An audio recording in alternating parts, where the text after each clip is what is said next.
दिवस न भूख नींद नहीं रहना, दिवस न भूख नींद नहीं रहना, मुख सो कथत न आवे बेना, मुख सो कथत न आवे बेना। दिवस न भूख नींद नहीं रहना, दिवस न भूख नींद नहीं रहना, मुख सो कथत न आवे बेना, मुख सो कथत न आवे बेना। कहा कहूँ कछु कहत न आवे, कहा कहूँ कछु कहत न आवे, कहा कहूँ कछु कहत न आवे, कहा कहूँ कछु कहत न आवे। मिलकर तपन बुझाए, ओ मिलकर तपन बुझाए, सांवरा दर्शन दीजिए, मनमोहन सुंदर श्याम प्यारा दर्शन दीजिए, मनमोहन सुंदर श्याम प्यारा दर्शन दीजिए, मनमोहन सुंदर श्याम प्यारा दर्शन दीजिए।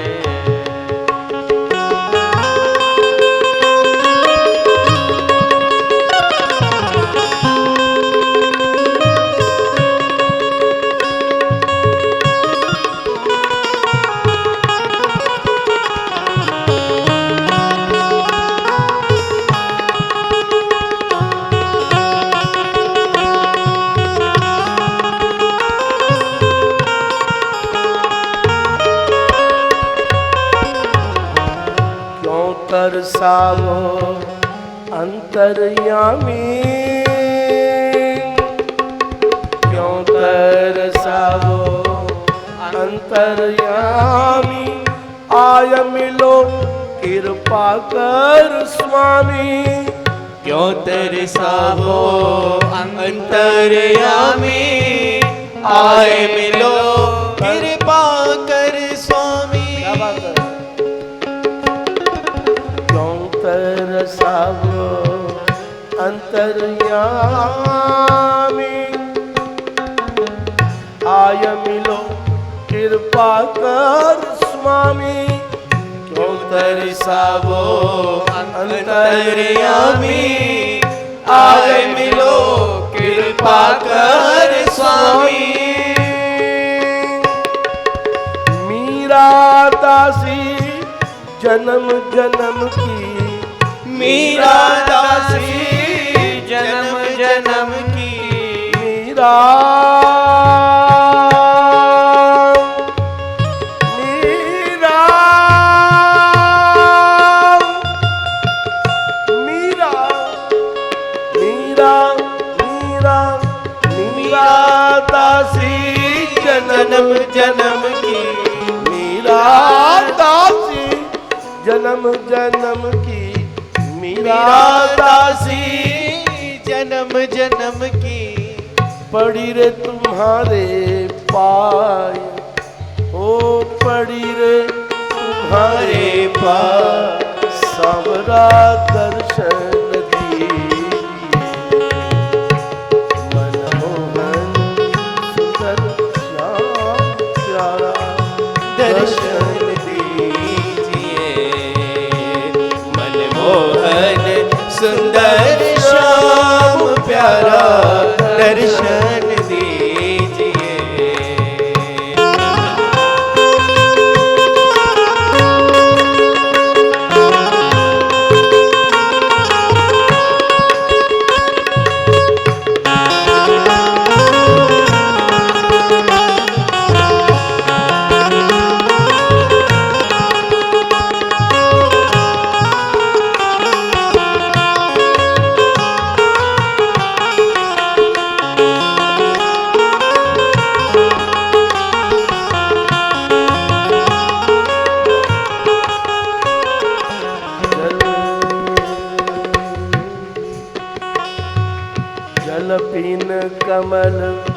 चंद बिन रजनी, जल बिन कमल, चंद बिन रजनी। ऐसे तुम देखा मैं बिन सजनी, ऐसे तुम देखा मैं बिन सजनी।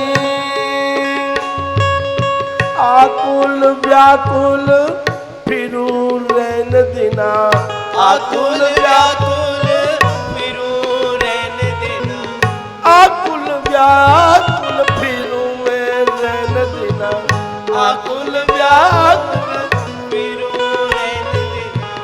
विरह विरह कलेजो मेरो खाय, ओ विरह कलेजो मेरो खाय। सांवरा दर्शन दीजिए, मनमोहन सुंदर श्याम प्यारा दर्शन दीजिए। मनमोहन सुंदर श्याम प्यारा दर्शन दीजिए। दर्शन दर्शन दर्शन दीजिए, ओ दर्शन दीजिए प्यारा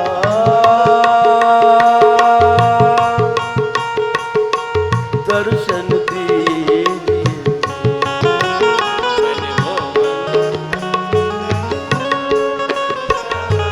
दर्शन दीजिए। मनमोहन सुंदर श्याम प्यारा दर्शन दीजिए। मनमोहन सुंदर श्याम प्यारा दर्शन दीजिए। दिवस न भूख नींद नहीं रहना, दिवस न भूख नींद नहीं रहना, रहना। दिवस न भूख नींद नहीं रहना, मुख सो कथत न आवे बेना। दिवस न भूख नींद नहीं रहना, मुख सो कथत न आवे बेना। कहा कहूँ कछु कहत न आवे, कहा कहूँ कछु कहत ना मैं, कहा कहूँ कछु कहत न आवे, कहा कहूँ कछु कहत ना मैं। मिलकर तपन बुझाए, ओ मिलकर तपन बुझाए। सबरा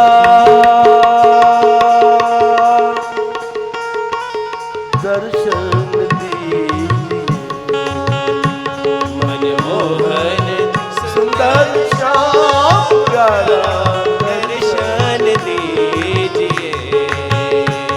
मनमोहन सुंदर श्याम प्यारा दर्शन दीजिए। दर्शन दीजिए प्यारा दर्शन दीजिए। दर्शन दीजिए प्यारा दर्शन दीजिए। दर्शन दीजिए प्यारा दर्शन दीजिए। दर्शन दीजिए प्यारा दर्शन दर्शन दीजिए। मनमोहन सुंदर श्याम प्यारा दर्शन दीजिए।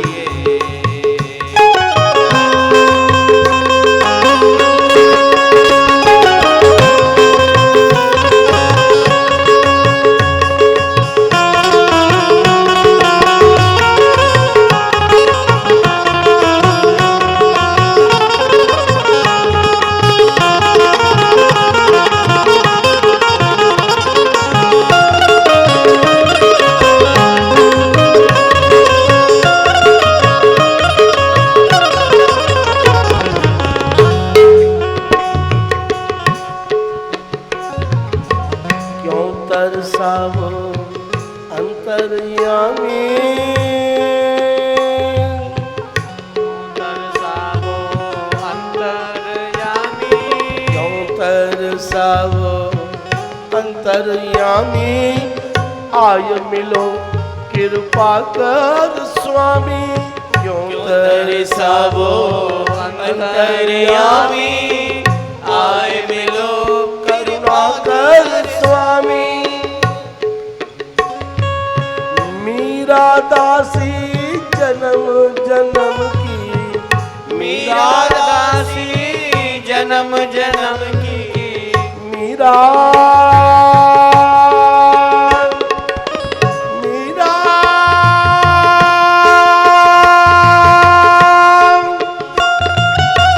मीरा मीरा दासी जन्म जन्म की मीरा दासी जन्म जन्म की मीरा दासी मीरा दासी मीरा दासी मीरा दासी जन्म जन्म की मीरा दासी जन्म जन्म की पड़ी रे तुम्हारे पाय पड़ी रे तुम्हारे पास सबरा दर्शन दीजो आज सबरा दर्शन दीजो आज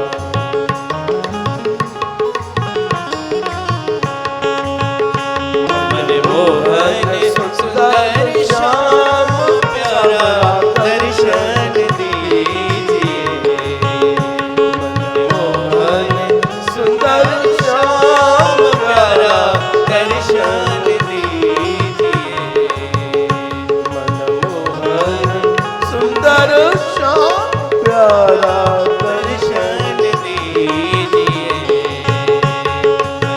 दर्शन दीजिए प्यारा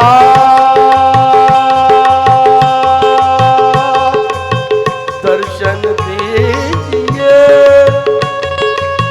दर्शन दीजिए प्यारा दर्शन दीजिए दर्शन दीजिए रे प्यारा दर्शन दीजिए मनमोहन सुंदर श्याम प्यारा दर्शन दीजिए मन मोहन सुंदर श्याम प्यारा दर्शन दीजिए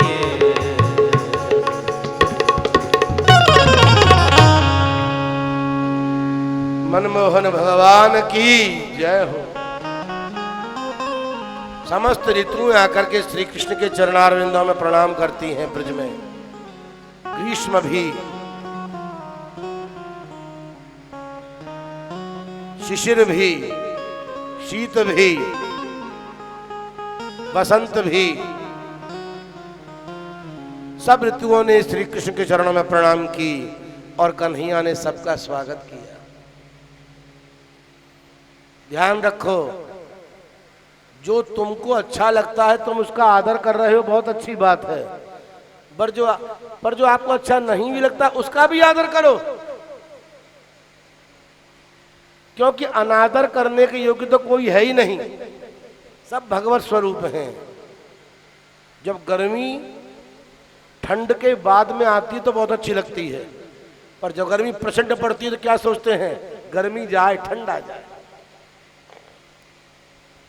और ठंड में जब कांपते हैं, दांत किटकिटाते हैं, रजाई पर रजाई लेते हैं, चैन नहीं पड़ता तो क्या सोचते हैं, गर्मी आ जाए भगवान, बड़ा आनंद होगा, ठंड से बचाओ। इसने तो प्राण ले ली ठंड ने, अब की बार प्राण निकलने वाले हैं, तो ठंड भी अच्छी नहीं लगती, गर्मी की इंतजार करते हैं।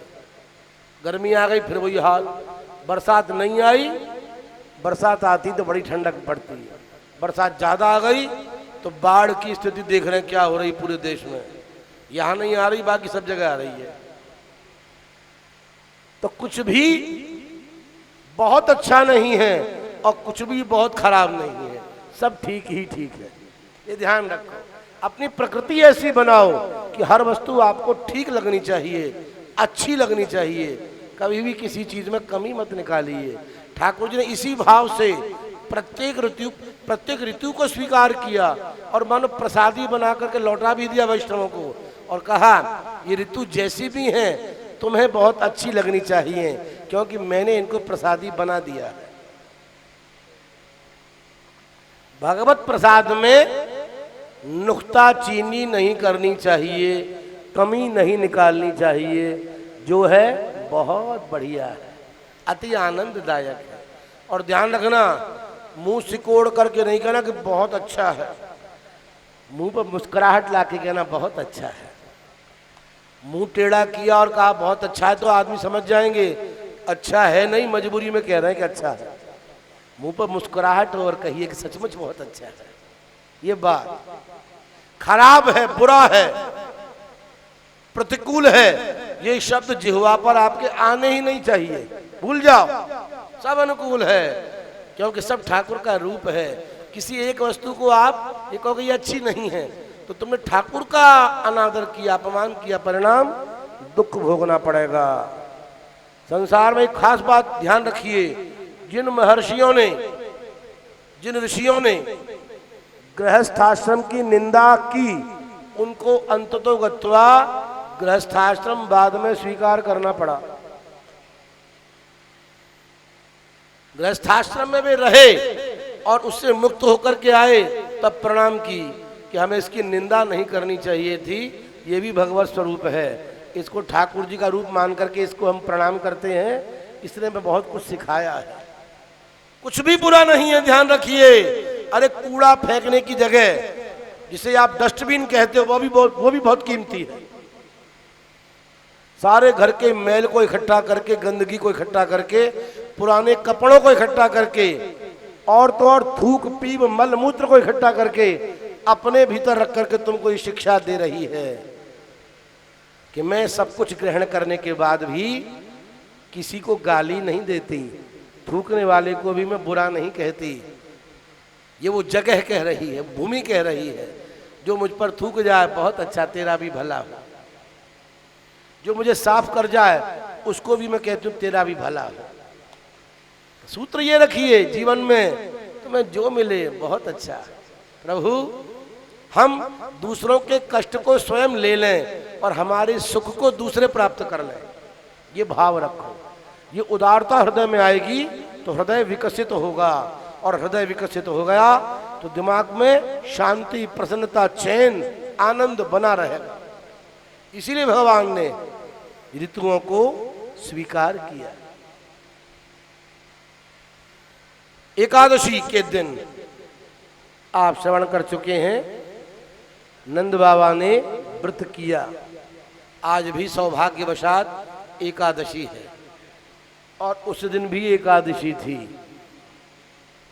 श्रीमद् भागवत में एकादशी आ जाए तो बड़ा महत्व बढ़ता है, और एकादशी का प्रसंग भी हो और एकादशी आ जाए तो और महत्व बढ़ता है। और उसमें भी एकादशी का उद्यापन करा करके सबको फलाहार कर दिया जाए, फलाहार करा दिया जाए तो विशेष लाभ मिलता है।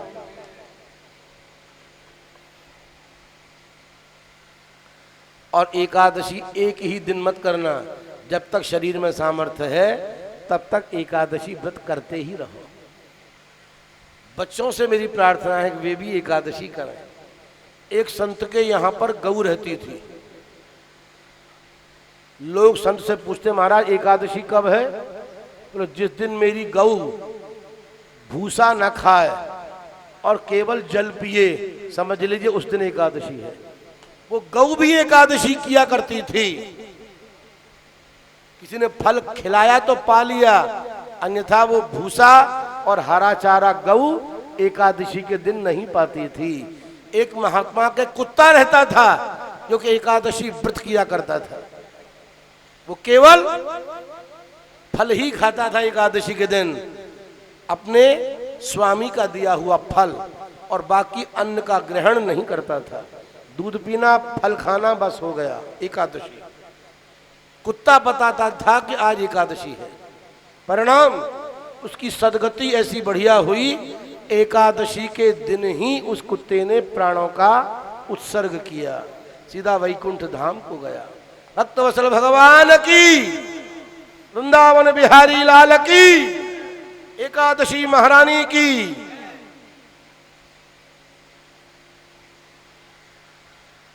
तो ध्यान रखिए, यदि शरीर अस्वस्थ है तो उद्यापन कीजिए, और सामर्थ्यशाली शरीर है तो व्रत अवश्य कीजिए।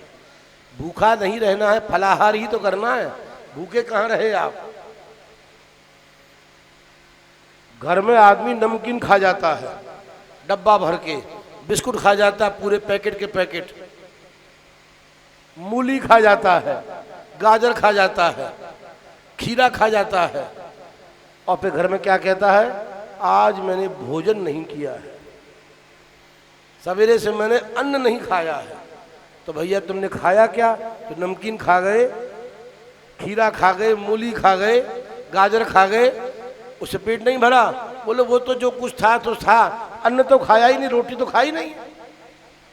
तो ध्यान रखिए, शरीर के लिए थोड़ा भी कुछ भी आहार मिल जाए, शरीर स्वस्थ रह सकता है। ज्यादा खिलाओगे, ज्यादा खिलाते चले जाओ, इसकी पुष्टि होने वाली नहीं है।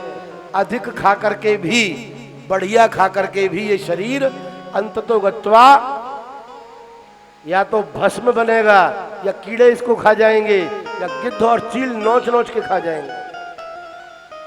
दशा अंत में इसकी यही होनी है।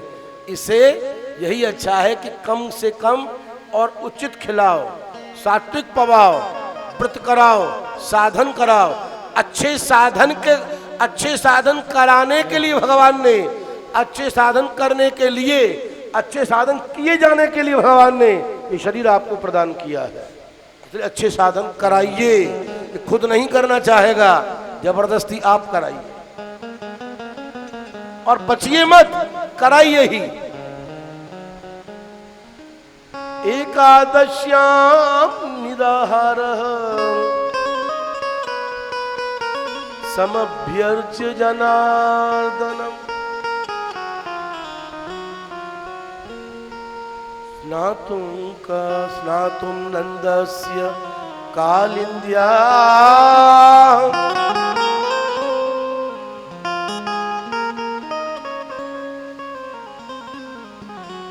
एकादश्यां निराहारः समभ्यर्च्य जनार्दनम् स्नातुं नंदस्य कालिंद्या प्रविष्टो जलवान्ति। नंद बाबा भी एकादशी व्रत करते थे। ये मत समझना कि कन्हैया के आ जाने पर उन्होंने सोचा अब हमें एकादशी क्या करनी है। बात ध्यान से समझना। भगवान मिल जाएं, भगवान आंख से आंख मिला लें, भगवान हाथ से हाथ मिला लें, तब भी साधन का परित्याग नहीं करना चाहिए। श्रीमद् भगवद गीता में स्पष्ट उल्लेख है इस बात का। कोई सिद्ध हो जाए, महापुरुष बन जाए, उच्च कोटि का बन जाए, तब भी जो सात्विक उपाय हैं, सात्विक क्रियाएं हैं, दान है, यज्ञ है, होम है, पूजा है, पाठ है, अपना उपासना किया जाना है, गायत्री का जप है, सूर्य की उपासना है, इन समस्त क्रियाओं को सिद्ध पुरुषों को भी त्यागना नहीं चाहिए। सिद्धों को भी ये क्रियाएं करनी चाहिए, क्योंकि पावनानि मनीषिणाम, ये मनुष्यों को भी पवित्र करने वाली क्रियाएं हैं। पवित्र बने रहो, ये बहुत जरूरी है। पवित्र हो गए हो बहुत अच्छी बात है, पर पवित्र बने रहना बहुत आवश्यक है। पवित्रता प्राप्त करने के बाद भी यदि उपभोग करना प्रारंभ कर दिया समाज के सामान्य पदार्थों का, तो पदार्थों के उपभोग के साथ साथ मैल जीवन में आ जाएगा, और जहां मैल आया साधना शिथिल हुई, पतन की ओर गाड़ी आ जाएगी। इसलिए मेंटेन किए रखो जो साधन करते हो। जब तक सामर्थ्य है, सामर्थ्य का सदुपयोग करो और उल्लंघन मत करो, अतिक्रमण मत करो, अवश्य करो ही करो। परंतु असाध्यावस्था में, वृद्धावस्था में व्रत करने की आवश्यकता नहीं है। मैं बहनों माताओं से एक बात और कहूंगा, चंद्रमा को प्रसन्न करने के लिए चंद्रमा का सोमवार का व्रत करती हैं, मंगल की शांति के लिए मंगलवार का भी व्रत करती हैं, गणेश जी को प्रसन्न करने के लिए बुधवार का भी व्रत करती हैं, बृहस्पति देव लक्ष्मी देंगे, बृहस्पतिवार की कथा जरूर करनी है, व्रत भी करना, संतोषी माता का शुक्रवार का व्रत तो करना ही करना है। शनि की ढैया चल रही है, 7.5 चल रही है, शनि भगवान को भी प्रसन्न करना है, शनिवार का व्रत भी जरूरी है। सूर्य भगवान बच्चे की नौकरी लगवा दें सरकारी, रविवार का भी व्रत करना है। इतने व्रतों में अपनी उलझनों को मत बढ़ाओ, केवल एक पक्ष में आने वाली एक एकादशी को कीजिए और महीने में आने वाली दोनों एकादशियों को कीजिए और करते ही रहिए। बाकी किसी व्रत को करने की आपको जरूरत नहीं पड़ेगी, आपकी लौकिक और पारलौकिक दोनों प्रकार की इच्छाएं पूरी हो जाएंगी। भक्त वत्सल भगवान की जय हो। एकादशी व्रत करो, चकाचक पाओ, रबड़ी खूब खाओ प्रेम से, आलू चक पाओ, पकोड़े भी खूब खाओ, पूड़ियां भी खूब पाओ, कूटू सिंघाड़े की, केला डाल करके आनंद पूर्वक, परंतु फलाहार पाओ, अन्न मत खाओ, इतना ही नियम है। बच्चों को भी आदत डालो, और मैं माताओं से कहूंगा कि नियम बना ले कि एकादशी के दिन घर में अन्न बनाना ही नहीं है, तो मजबूरी में भाइयों को भी व्रत एकादशी का करना ही पड़ेगा, क्योंकि घर की व्यवस्था आपके हाथ में है, गृह मंत्री तो आप हो, जैसा आप चाहोगी वैसा होगा।